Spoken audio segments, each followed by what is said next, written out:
결혼이라는 게 이다지도 힘든 일인지는 처음 알았습니다. 정말 결혼에 관련된 모든 준비를 다 끝내놓고 결혼식 날짜만 기다리고 있던 상황이었어요. 저도 조만간 따뜻한 5월에 행복한 신부가 되는 줄 알았지요.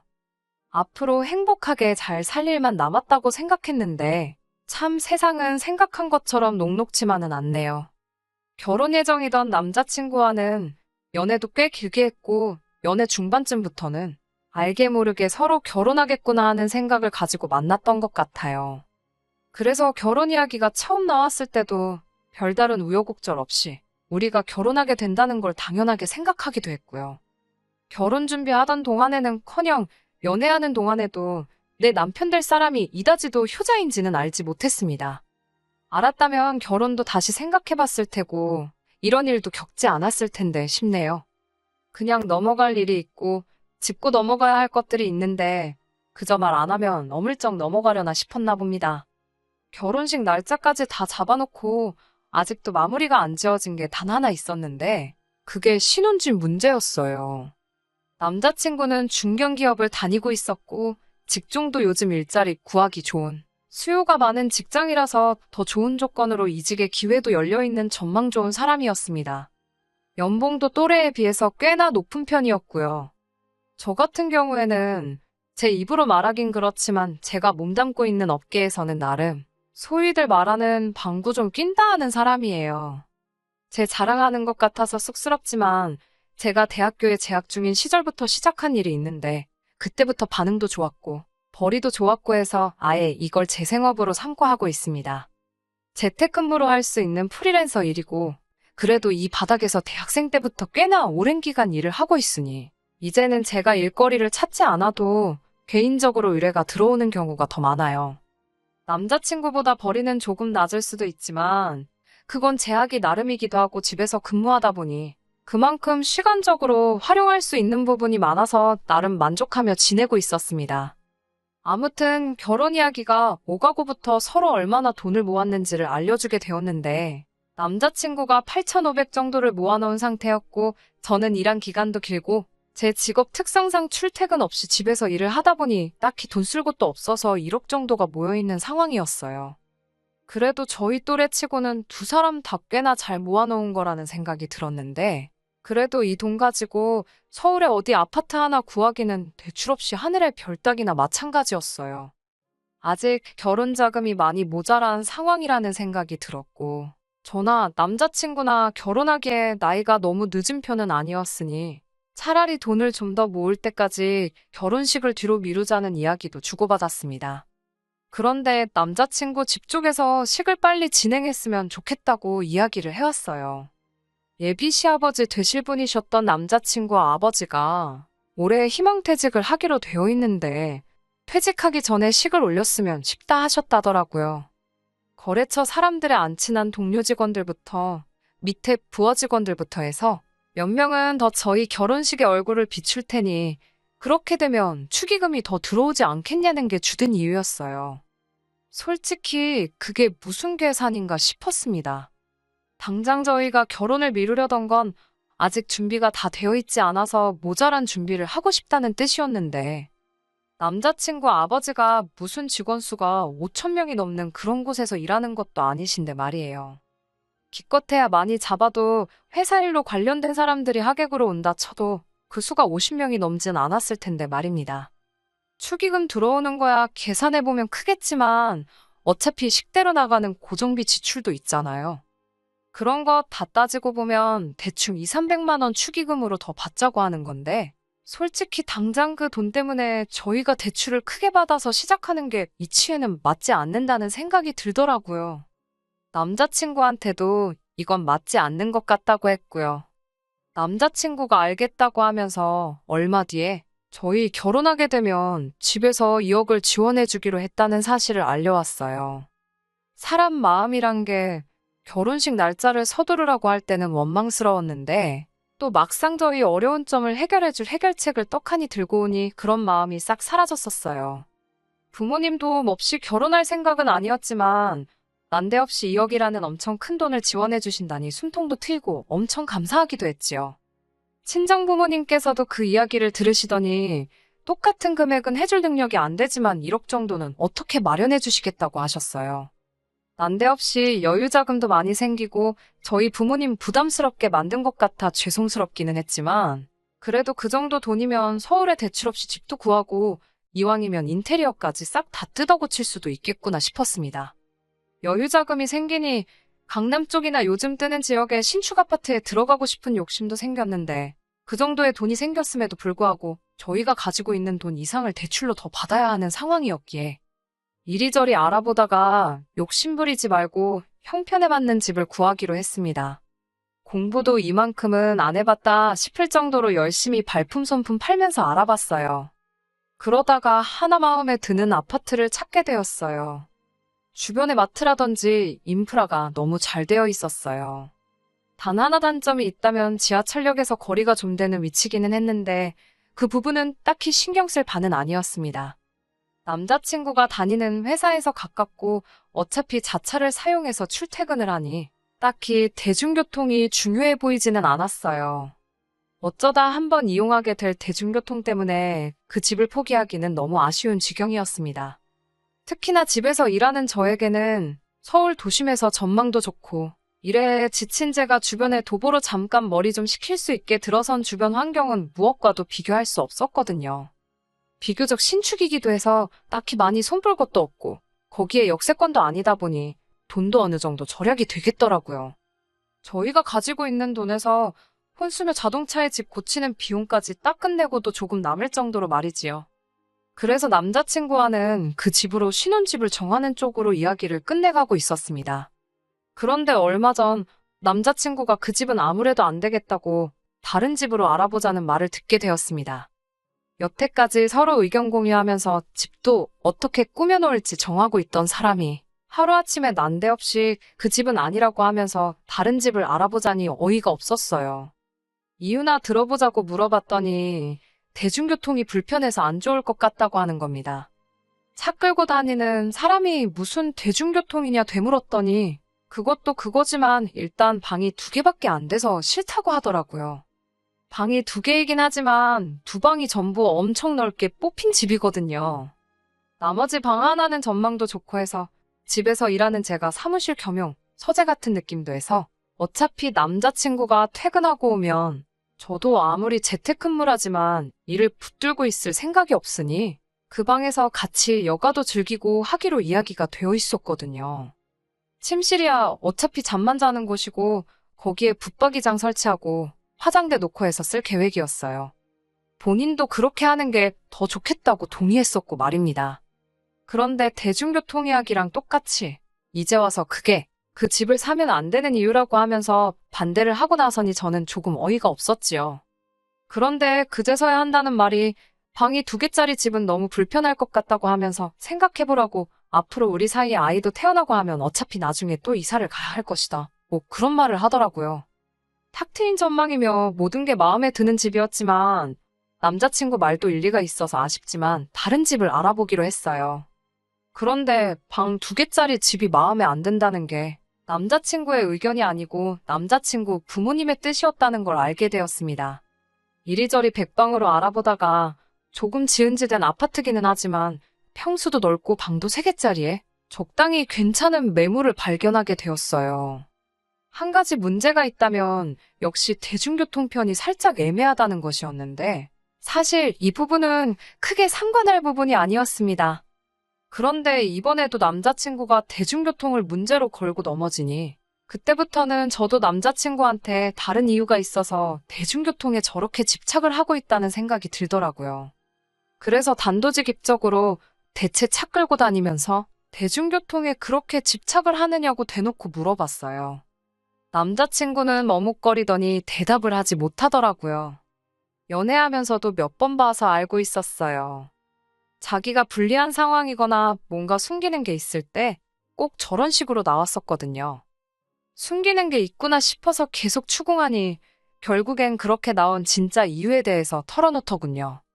자기는 차를 타고 다니니까 대중교통은 딱히 필요가 없지만 다른 사람들이 불편할 거라고 애매하게 돌려서 말을 하더라고요. 이 집에 나 말고 또 누가 불편할 만한 다른 사람들이냐고. 나는 어차피 집에서 일하기에 대중교통이 크게 필요가 없고, 오히려 주변에 도보로 상가가 조성되어 있는 곳이 좋다고 한 거 기억 안 나냐고 했지요. 그러니 남자친구는 이거 말하면 안 되는데 하는 표정으로 결국 모든 진실을 털어놓더군요. 남자친구한테 이제 대학교 졸업반인 남동생이 있어요. 저한테는 시동생 될 사람이고 결혼 이야기 오가면서 남자친구 부모님은 몇 번 뵙지 않았지만 그나마 저희 또래라고 할 수 있는 남자친구 동생은 몇 번 만나봐서 잘 알고 있습니다. 그런데 남자친구 말이 자기 동생이 학교 다니고 그러려면 지하철을 타야 할 텐데 제가 마음에 든다고 하는 집들은 전부 다 지하철 타기 불편한 집들밖에 없지 않느냐며 저보고 그 부분은 양보를 해달라고 하는 거예요. 그 말을 듣는 순간 어이가 없어서 입이 다물어지지 않더라고요. 저보고 양보를 하라는 게 다른 이유도 아니고 시동생이 불편할까봐라는 말도 안 되는 이유였고 애초에 우리 신혼집인데 당신 동생 이야기가 왜 나오느냐 따졌지요. 그러니 그제서야 이젠 다 들켰으니 어쩔 수 없다는 듯한 표정으로 말을 꺼내더군요. 사실은 동생이 졸업하고 취직할 때까지 같이 한 집에 살게 되는 게 지원받기로 한 결혼자금 2억에 대한 조건이었다고요. 그게 무슨 말이나 되는 소리냐고. 그걸 조건으로 냈건 당신 부모님도 그렇고 그걸 좋다고 수락한 뒤에 나한테는 상해 한마디도 없이 숨기고 있던 너도 똑같다고 말했습니다. 그리고 그런 돈이면 받을 생각 없다고 당장 남자친구 어머니께 말씀드리러 가자고 해서 남자친구 집으로 향했지요. 그런데 남자친구 뻔뻔함은 남자친구 어머니에 비하면 세 발의 피조차도 되지 못했습니다. 처음에는 너무나도 당연하다는 듯이 저보고 너 돈 많냐고 물으시면서 돈 없다고 징징댈 땐 언제고 이제 와서 왜 준다는 돈도 안 받고 튕기고 있느냐고 나오더군요. 그러면 애초에 처음부터 저한테 제대로 설명해주지. 남자친구 동생을 덤으로 데려가는 조건을 숨겼느냐 따졌지요. 그러니 남자친구 어머니가 그대로 말을 받아치는 겁니다. 당신들이 저희한테 무슨 갓난쟁이 맡기는 것도 아니고 올해 졸업하는 둘째 통학하기 편하게 방 한 칸만 내달라는 건데 그게 어려운 부탁이냐 하시더군요. 어차피 밥 먹는데 숟가락 하나만 더 놓아주면 되는 거 아니냐고요. 거기에 제가 회사도 안 나가고 집에 있는다고 들었는데 그러면 둘째 뒷바라지도 제가 어머니인 당신보다 더 잘할 수 있겠다는 거예요. 제가 며느리니까 도련님 어려워하면서 밥도 굶기지 않을 테니 자기는 얼마나 마음이 놓이겠냐고 하는데 어이가 없어서 웃음도 안 나오더라고요. 저도 지지 않고 제가 집에서 노는 게 아니고 일을 하는 거라고 뭔가 단단히 착각하시는 것 같다고 한마디 했습니다. 그러니 남자친구 어머니가 한다는 말이 그런다고 제가 점심을 굶을 건 아니지 않냐면서 저보고 뭘 그렇게 비싸게 구냐시대요. 식가족 뒷바라지 하는 거 어차피 며느리가 할 일인데 거기에 돈까지 준다는데 마다할 이유가 뭐가 있냐면서 말입니다. 그 말을 들으니 애초에 결혼자금 지원해주는 거 안 받고 당신 아들하고 둘이서 알콩달콩 잘 살겠다가 아니라 이 결혼 뒤집어버리러 온 거라고 말을 먼저 했어야겠다는 생각이 들더라고요. 누가 제 발로 식모자리에 지원을 하겠냐고. 그리고 남자친구 동생도 제가 몇 번이나 만나봐서 아는데 장담컨대 절대 취직 못 할 거라고 한마디 해줬습니다. 까불거리고 부침성 좋은 성격이니 결혼하면 하루 이틀 재워주는 거야 하겠지만 저보고 아예 데리고 살라니요. 2억이라는 금액이 결코 적은 금액은 아니지만 혹덩이 떠넘기고 받아야 하는 돈이라면 제 쪽에서 거절한다고. 그리고 이 결혼도 그냥 없던 일로 하자고 하고 들고 일어났지요. 으름장 놓는 게 아니고 진심이라고 무슨 조건을 걸어와도 저는 더 결혼 생각이 없다고 했어요. 그러니 남자친구 어머니도 같이 언성을 높이면서 나도 너같이 시대가 어려운 줄 모르는 며느리는 받을 생각 없다면서 성질을 내더군요. 차라리 다행이었습니다. 저는 뒤늦게라도 반성해서 제 발목 잡고 늘어질까봐 걱정을 했거든요. 그래도 몇 년을 만나왔는데 헤어지는 건 한순간이더라고요. 그래도 제가 결혼 후에 처할 거를 생각하면 절대 아쉬움이 남거나 하진 않았습니다. 식장 예약해둔 거며 스드메며 전부 다 취소해버렸지요. 위약금이 조금 나와서 일단 제 돈으로 냈는데 생각해보니까 이 결혼이 누구 때문에 파국으로 치달은 건데 위약금을 제 돈으로 해결하나 싶었습니다. 그래서 당장 남자친구한테 전화를 걸었지요. 들어간 비용의 절반은 받아낼 계획이었는데 남자친구가 마침 연락 잘 했다고 만나서 꼭 좀 해야 할 이야기가 있다며 한번 보자고 하더라고요. 무슨 이야기인지 궁금해서 그런 건 아니고 어차피 그 돈 받아내려면 직접 만나는 것만큼 좋은 방법이 없다 싶어서 자리에 나갔어요.